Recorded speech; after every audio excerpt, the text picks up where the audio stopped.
In 2016, 5 Ukrainian Special Forces soldiers landed in occupied Crimea. The mission was to deliver 250 kilograms of explosives and plant them at key locations in case of a major war. But the group was detected. They had to engage in combat with the elite FSB Vimpel unit, one of the best in Russia.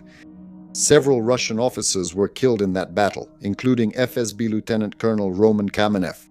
The Ukrainians emerged unscathed. The group's 30-year-old commander, Major Kirilo Budanov, led them.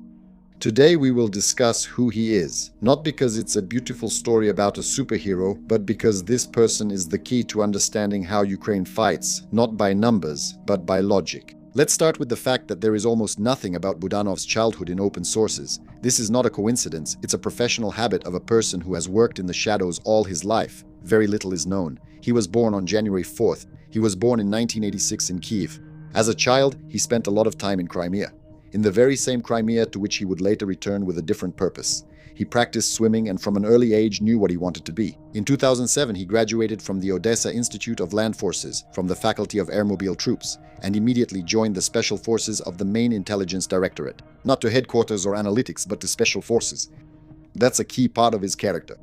Budanov chose fieldwork from the very beginning, not a desk job. The next 7 years of his biography are classified.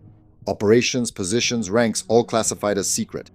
And then came the spring of 2014. Russia annexed Crimea. The war in Donbas begins. And this is where Budanov's story stops being just that of an intelligence officer. Since 2014, he fought in eastern Ukraine and was wounded there 3 times. One of them was serious. A mine fragment got lodged under his heart and it still can't be removed. It's too dangerous. Budanov later said, "My back and neck were pierced." He crossed the front line under his own power, running on adrenaline for 5 kilometers before collapsing from exhaustion. The 3rd wound damaged his right arm in an explosion, destroying the elbow joint. His arm has barely bent since then. This is not a metaphor or a legend. This is a man with a piece of shrapnel near his heart who kept on working. He also received treatment in the United States at the Walter Reed National Military Medical Center, the very same one where Washington's high-ranking allies are taken. Even back then, the New York Times wrote that Budanov had deep ties with the CIA. This isn't a rumor, it's a fact recorded by Western media about Crimea in 2016, which I already mentioned at the beginning. It wasn't just an operation, it was a demonstration of the principle by which Budanov works, to strike where the enemy doesn't expect and to get out alive. The Russian press made a fuss at the time, and the FSB publicly revealed the names of the participants, including Budanov. In fact, they created his reputation themselves. The most botched assassination attempt was like free publicity. Russia itself made him a legend, and there were a lot of assassination attempts, according to the Washington Post, at least 10 in 7 years. Budanov himself spoke of more than 20 assassination attempts. The most high-profile attempt was on April 4, 2019, when a Russian agent was planting explosives under Budanov's personal car. The mine went off early, blowing off the killer's own hand. Subsequently, 2 Russian citizens, Alexei Komarychev and Timur Zortov, were convicted by a Ukrainian court and sentenced to 7 and 8 years, respectively. In November 2023, Russia tried a different approach. They poisoned Budanov's wife, Mariana, and several military intelligence staff with heavy metals, arsenic, and mercury through food. The woman received treatment, including a secret trip to the United States, and survived. Think about the enemy's logic. If they can't kill Budanov himself, they go after his wife. This isn't an intelligence war, it's a hunt.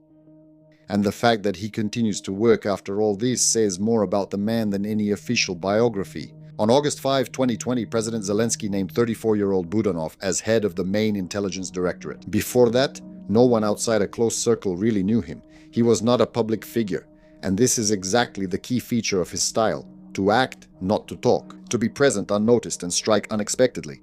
But then February 24th happened. February 24th, 2022, and it turned out that Budanov had warned, not with hints, but directly. Back in November 2021, in an interview with the American publication Military, he stated, "Russia is preparing for an invasion at the end of January or the beginning of February 2022. He described the scenario: airstrikes, artillery, armored vehicles, an airborne assault in the east, a strike through Belarus, and attacks on Odessa and Mariupol. On February 22, 2022, a day and a half before the invasion, at a meeting with Zelensky, the country's leadership, and the heads of parliamentary factions, Budanov laid out in detail exactly how the war would begin. Meeting attendees later told Ukrainska Pravda he wasn't truly heard.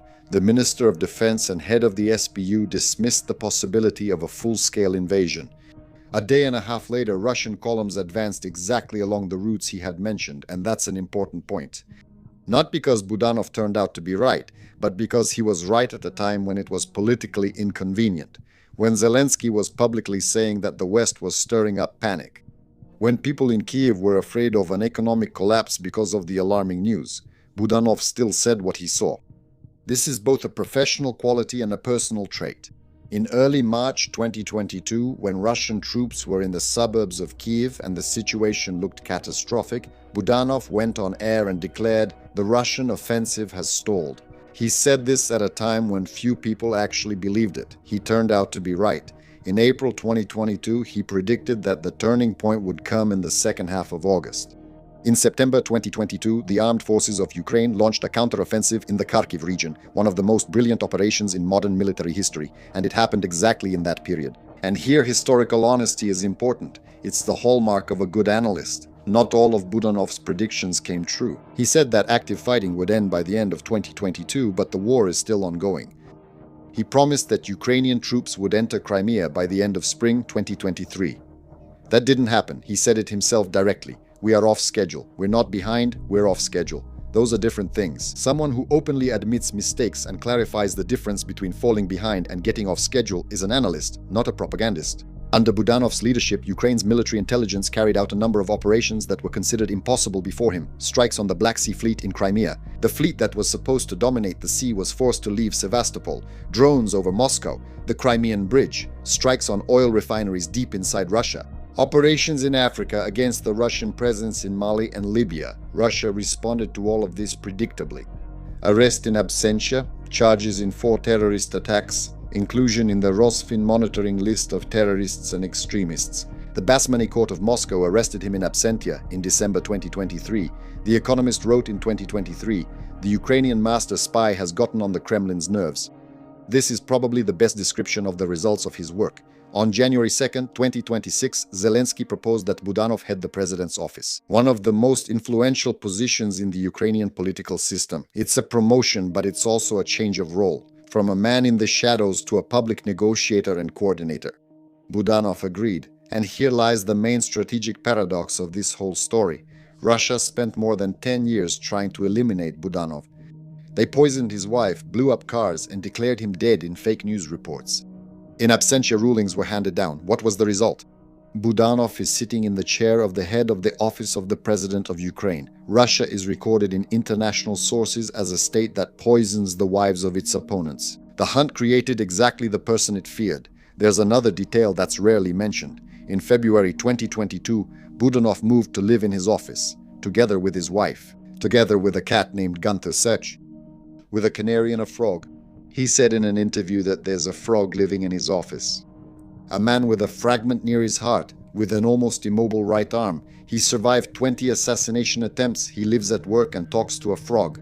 This is probably the most human detail in the biography of a man whom the enemy has turned into a legend. I've been Alex Ratinsky. And as always, the conclusions are up to you. Write in the comments, subscribe to my social media, and I'll see you in future videos, here on the internet.